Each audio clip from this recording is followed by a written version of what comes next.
So this is the pubis. It's a bone. You can hear it. This is the bladder. And this is the urethra. At the start of the urethra is the internal urethral orifice. This is the uterus. At the top is the fundus. There's the body and the cervix. This is the cervical canal. And then there's the posterior fornix because it's more posterior, and the anterior fornix because it's more anterior. And this is the vagina. Here's the rectum. Here there's a flap kind of projection, and that is the internal anal sphincter, and that is smooth muscle and involuntary control. And on the outside of that is the external anal sphincter, which is skeletal muscle or voluntary control. Okay, so there's a few ligaments. This is the broad ligament, kind of all of this and this. Perpendicular to that is the round ligament, which is right here. So then here in this area is the mesometrium. This is mesosalpinx, what I'm holding. It's kind of under the fallopian tube connecting to the uterus.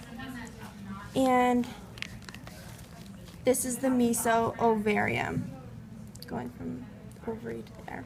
Those make up the broad ligament, right? Yeah, and those make up the broad ligament.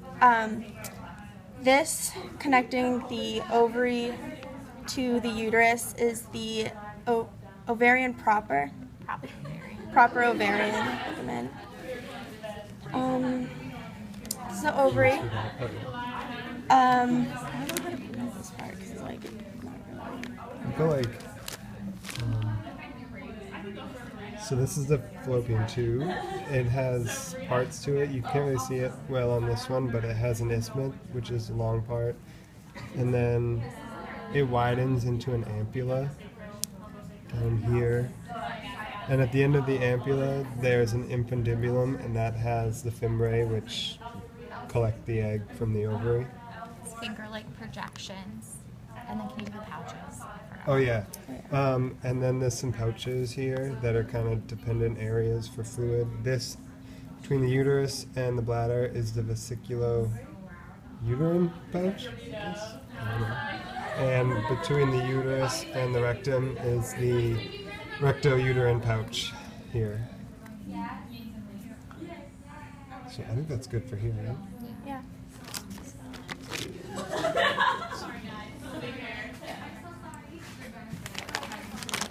And we also have blood supply off the internal iliac, so here, I'll do the big ones. Can you do the smaller ones? 'Cause I Yeah. don't really remember. So just to orient people, this is the external iliac, and this is the internal iliac. This is also the internal iliac vein, so sorry, these two are arteries. And then Courtney's going to do the blood supply off the internal iliac in a female body, of course. So this first one, coming off the internal iliac, is going to the bladder. So that's going to be your umbilical artery. The next one is going to the uterus. So that's going to be your uterine artery. There's a tiny little one right here. Dr. Willems just called it a rectal artery, but I don't think she'll tag it. She didn't really care about it. This one also, she wasn't able to identify this first part, but it has a branch right here, and that's middle rectal. And coming down here, the other side of the branch is the pudendal. So she said that if she's going to tag pudendal, it would be down here and not up here. This is inferior gluteal artery, and this is superior gluteal artery. Coming off the superior gluteal artery is iliolumbar. And then the last thing we have are the obturator nerve, which is right here, and running with that is the obturator artery.